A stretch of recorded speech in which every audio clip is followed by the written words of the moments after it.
الله وعلى آله وسلم. Avaz baramayapti. Hurmatli qarindoshlar, Imom Tirmiziy rahmatullohi alayh naql qilgan hadis sharifda Ubada ibn Samit radhiyallohu anhu shunday deydi. Qala Rasululloh sallallohu alayhi va sallam, payg'ambar sallallohu alayhi va sallam shunday degan. Allah subhanahu va taala olamni yaratishdan burun deydi. Ya'ni Allohdan boshqa hech qanday bir maxluq yo'q chaqda birinchi bo'lib qalamni yaratgan deydi.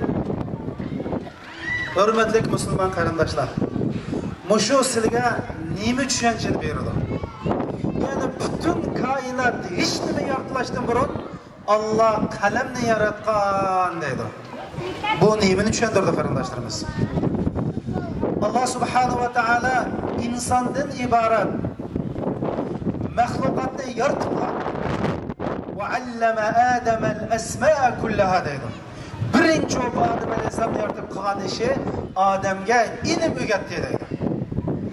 Allah subhanahu va taala ikki koinotning faxri bo'lgan Muhammad sallallohu alayhi va sallamga tunji bo'lib vahiy qilishni, eng oxirgi vahiyni boshlashni iroda qilgan vaqtida o'qu degan so'zdan boshladi. Bu sizlarga nimani bildirdi qarindoshlarimiz? Buning hammasi koinotning hammasi ilm, olamning hammasi ilm, islom ilmdan iborat degan tushunchani beradi. Allah subhanahu va taala koinotni yaratish bilan qalamni yaratib, qalam ey Robbim nima ish qilmasam bo'ldigan hamma narsani yozsa deydi. Ya'ni butun olamning hammasi ilmdan iborat. Allah subhanahu va taala Odam alayhisalomni yaratib, ilm o'rgatib, farishtalarga sajda qiladi deydi. Nima uchun farishtalar Odam alayhisalomga sajda qiladi? Odam alayhisalomning alohidlik nima? Odam alayhisalomning alohidlik ilm.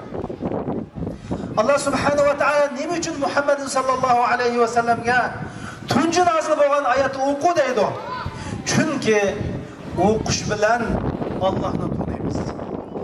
Rasululloh akram sallallohu alayhi va sallam "Men arada dunya fa alayhi bil ilm."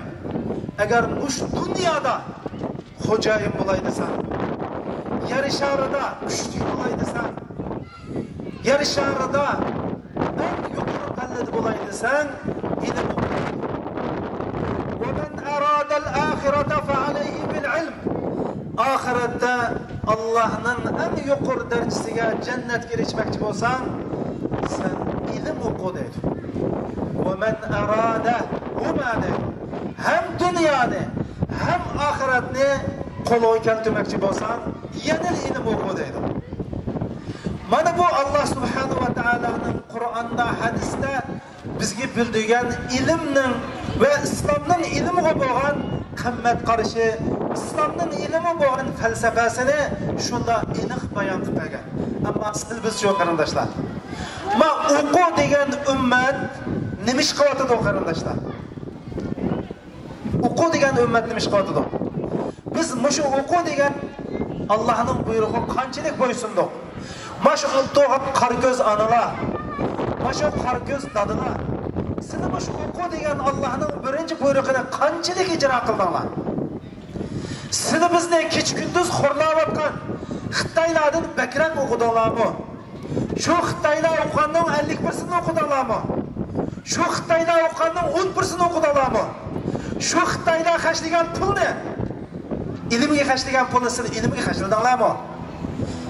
Agar hisob qilib qolsanglar, qiyomat kunsi mahshargohida Allohning dargohida hech qasimiz yuzimizni ko'tarolmaymiz. Bularni Uyg'ur millati. Men sizlarga biz mush maktabni hozir 98% arab qarindoshlarimizning yordami bilan mang'uzyapmiz. Mana bilinglar qarindoshlarimiz. Bizning pulimizni davomli Xitoy xashlash zarurmi? Zaten topgan pulni chuqur Xitoy xashlash kerakmi? Shuning uchun qarindoshlarimiz, mana bu ilmning muhimligi, ilmningki, ya'ni bir millat ilm orqali yeydig'ini o'zi terib, kiydig'ini o'zi to'qib, otadig'ini o'zi yasamag'icha bu millat yer sharida mumkin emas putirab turmaydi. Biz bunu tushunganlikdan ma'arif Uyg'ur xalqining dunyo oxiratlik maqsadidan ochquchi deb o'quv Uyg'ur degan bu maktabni mana bu G'ani hojimninki 2009da men Suriyaga kelsam 2009 mu esimda qolishcha men bir maktab qurma deb yurib ekan. Mana bu cho'sh hozir mushunchalik reallikqa aylandi qarindoshlarimiz. Hamda biz o'zinglar bilsizlar bizning shuarimiz qo'sh yo'nalishlik to'liqli ma'rif. Nima degan gap qo'sh yo'nalishlik degan gap? Din bilan fanni o'xshash etmadigan va bolalarımızın fanni maktabda o'qigan darsini to'xlaydigan mushundaq ma'rif deb mush bo'yicha ketib boramiz. Biz bolalarımızga musulmon bo'lishni, bolalarımızga Uyg'ur bo'lishni, bolalarımızga Sharq Turkistonlik bo'lishni, bolalarımızga zolimdan qanday hisob berishni buni o'rgatyapmiz qarindoshlarimiz. Bu bizning o'rgatyapganimiz dünyadaki nurg'un maktablarda o'rgatilmaydi. İnşallah biz o'rgatgan bu ilm, biz o'rgatgan bu ruh, biz o'rgatgan bu qimmat qarash inşallah bolalarimizning ichida chuqur bixlaydi. Chuqur bir kunisini mana bu biz sağan ruh bolalarimizning vicdanida, bolalarimizning zihniyatida ko'klab chiqib inşallah dünyada haqqoniyatning barpo bo'lishi, adolatning umumlashishi, Sharq Turkiston mustaqil bo'lishi, Uyg'ur xalqining zolimlardan ash turmalarda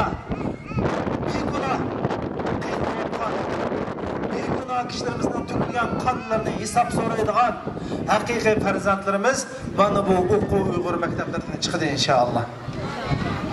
Mana biz shuning uchun mushu xizmatlarni qilyapmiz. Agar siz nima qildinglar desanglar, sizga 250 balni bir kun bir oyda 24 soat baqqa vaqtida bizning nima qilganligimizni shu joyda bilasizlar. 24 soat sizlar mush balaning uch vaqt tamoqini berib, uxlatib, 5 vaqt namozni o'qitib inshaalloh qilib baqqan kunisi o'quv Uyg'urning nima qilganligini bilasizlar qarindoshlarimiz. Bizning balalarimizning kichigi ko'ribsizlar 4 yosh, 5 yosh, cho'ngi 13 yosh, 14 yosh. Balalarımız işten çıkmay, ramda pes küçüğe alaydı. Balalarımız yadımamay, mektubimizden uyguzda bana alaydı. İşenmesenler, videonu gösterip koyumuz. Tamam? Yani neymiş kıldığınlarsa, muş balalarımız ne? Balama, uyguzda mamayımız, yadımamamız. Ma, mektepten remedim pes düşmeyimiz, işte bana peşte kalan düşümüz, şu dügatta karandaşlarımız.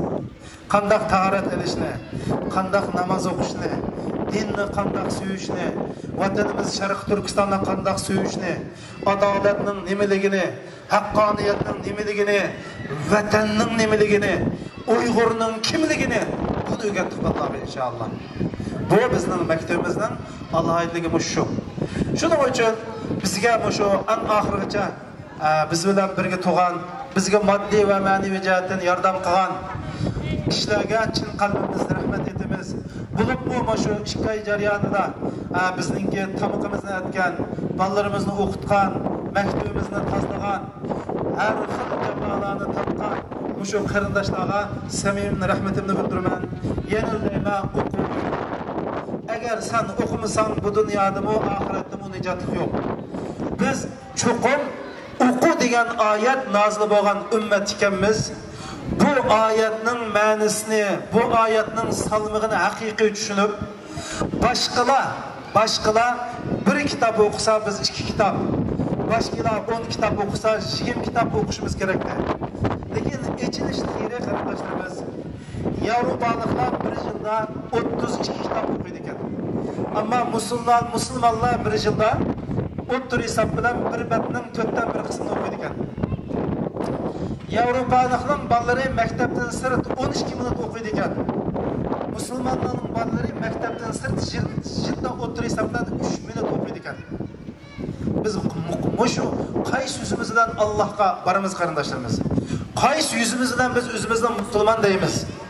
Shuning uchun bu o'qish masalasi bizning qinimiz, bizning jinimiz, ikki dunyolik maqsadimiz. Shuning uchun bu maktab qurilgan. alloh subhanahu va taolo hammamizni muvaffaq qilsin.